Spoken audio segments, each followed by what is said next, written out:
Hello and welcome, I am Will, and today I'm going to be talking about 10 standalones that are at the very peak of my TBR. Recently on the channel I talked about 10 series that I need to continue or finish, and so I thought, you know what, that's a good 40 books on the TBR there. So let's aim for something a bit more feasible, because once I read any one of these, they're ticked off the list. And so it will make me look a little bit better if I don't keep to the reading plans. And so these are 10 standalones that some have been on my list for years and years, and some are very recent releases. A great mix of genres, because that's one of the things that I think keeps reading really fresh. And so let's get straight on into it. And talking about recent releases, I have to talk about Intermezzo by Sally Rooney. This just feels like it's got a glow about it. I picked it up 2 days ago.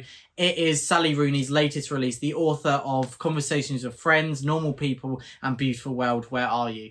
The latter two of which are two of my favourite reads of all time. Intermezzo is meant to be her kind of most mature, kind of darkest book yet.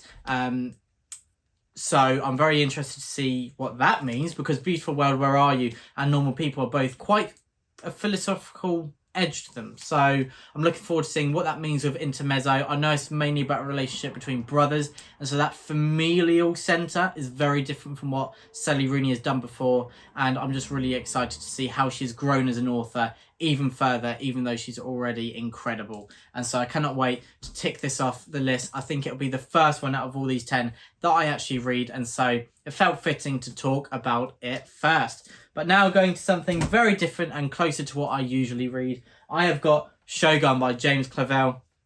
Of course, almost everyone knows what this is now because of the recent programme, which just blew people's socks off. I mean, they were searching to have slippers on for days. This is absolutely just probably the most talked about historical fiction of the year. Papa Gwyn and Brother Ed read this years and years ago and both adored it. It's been doing the rounds on BookTube as well, and overall it seems to be receiving very positive criticism. So I'm excited to dive in.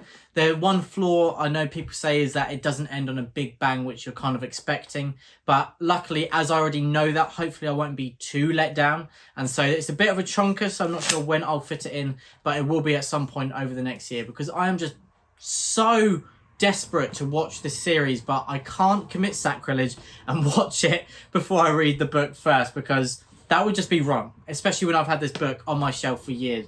And so I'm using this to kind of show my discipline, to show that I can do this before watching the programme. Prove to myself, really, that I don't have to commit book sacrilege just because I want to watch something. So I just need to pull my act together and read Shogun. And so that's the second standalone I'm talking about today. And number 3, another titan of a genre, but a very different genre. I've got The Godfather by Mario Puzo. So the Godfather films 1 and 2 are, both of them are in my top 5 or 6 films of all time. It is just incredible.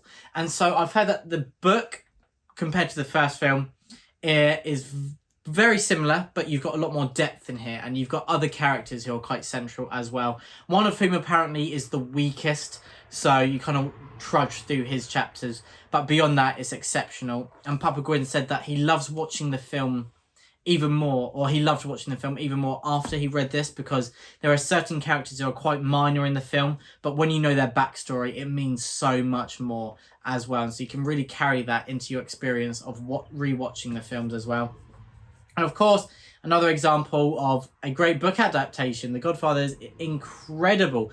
And you know what? Nowadays, we have to cherish good adaptations. There are so many series that are just done so badly. I won't name any, but yeah, it just hurts me. And so I got to return to the ones that have had good adaptations. And so I'm very interested to see the source material and, you know, learn what it's like to be the Godfather. So sorry about that impression. That is awful. There was actually a time where I dressed up for school as Vito Corleone, and so it's just wrong that I haven't read this already. So that is book 3 of the standalones. And next up, I've got some non-fiction, really bouncing around the genres here. I've got Henry V by Dan Jones, another recent release. This came out in September 2024. Look at those sprayed edges by the Broken Binding, and I love this different cover. I love it, just creative approaches to covers, especially, to be honest, non-fiction covers are usually, in my opinion, really boring. They just take a bog standard image, doesn't really tell you much about the tone of the book. It just tells you what the book's about, which you already know because of the title. So this, I really just love that design, using kind of that V shape. I just love it. And even though you shouldn't judge a book by the cover, I kind of am. And it is also Dan Jones. He's one of my favourite historians. So I'm very excited to dive into this. And at the front, what it says, the astonishing rise of England's greatest warrior king. Of course, greatest is used in the terms of what it was meant to be a good king back then. Not moral standards, because I'm not sure there's ever been a great king if we look at their morality.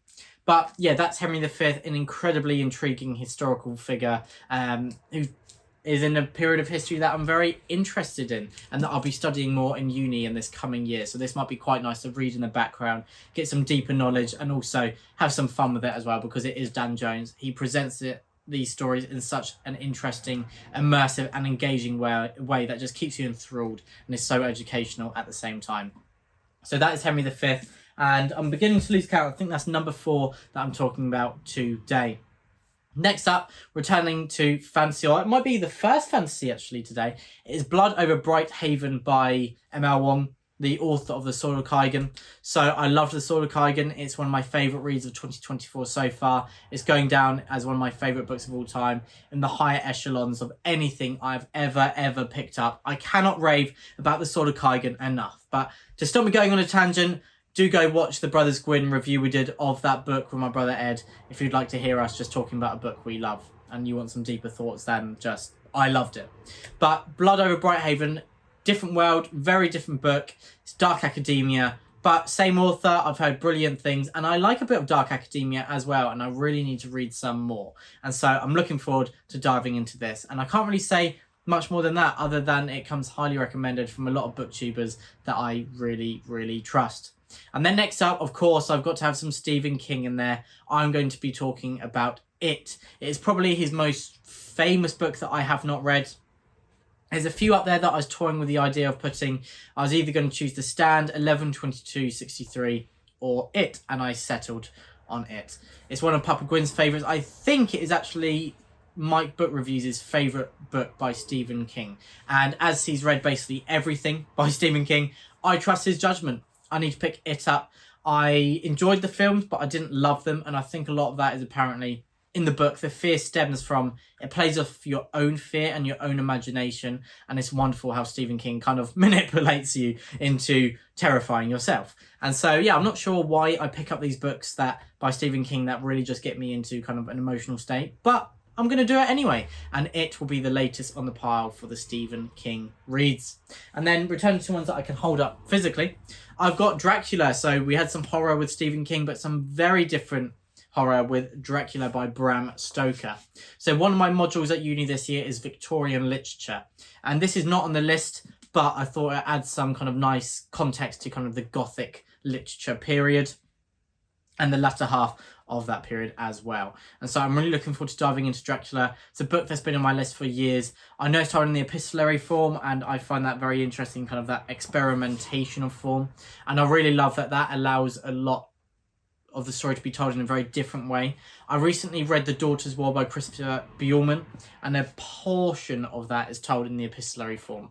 And I just thought it was brilliant how he utilised that for his storytelling and what that allowed him to reveal, but also hold back. And also just the dramatic irony as well.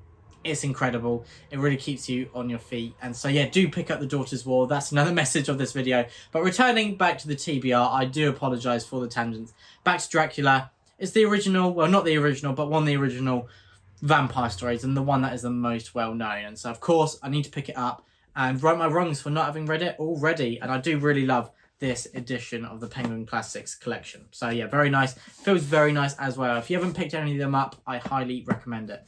But that is Dracula. And now on to The Pillars of the Earth, which I think is historical fiction, but almost like different reality historical fiction, because it's Kingsbridge, I think it's called, which is a made-up place. Ken Follett is known as one of the most brilliant writers of the modern age.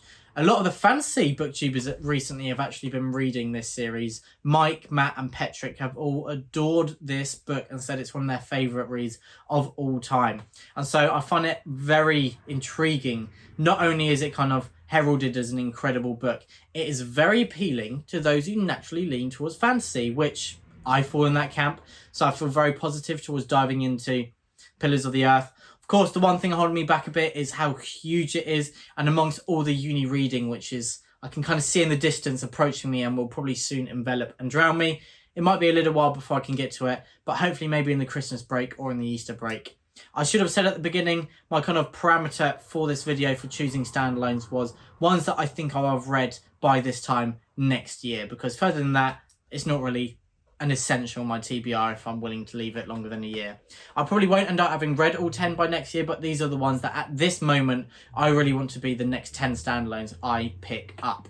And so, yeah, that's Pillars of the Earth. And on to the next one. Another book that was released in 2024 is The Bright Sword by Lev Grossman. I know he's a very famous author. I don't know what he's written before, but this is an Arthurian retelling.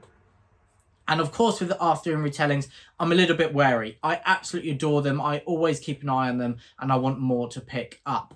But I always want to make sure that they're approaching the myth of Arthur from a different lens to keep it interesting. And The Bright Sword definitely has that, because we are looking after the Battle of the Camlan Plains.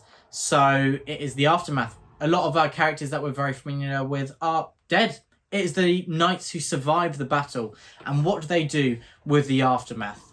What do they do with that kind of history, but also the weight on their shoulders to keep up the message and also the beliefs of Arthur and everything that he has sacrificed? So I'm really looking forward to reading The Bright Sword. And also, I saw Joe Hill, Stephen King's son, post a picture holding up The Devils by Joe Abercrombie and The Bright Sword by Lev Grossman. So I'm probably going to pick it up.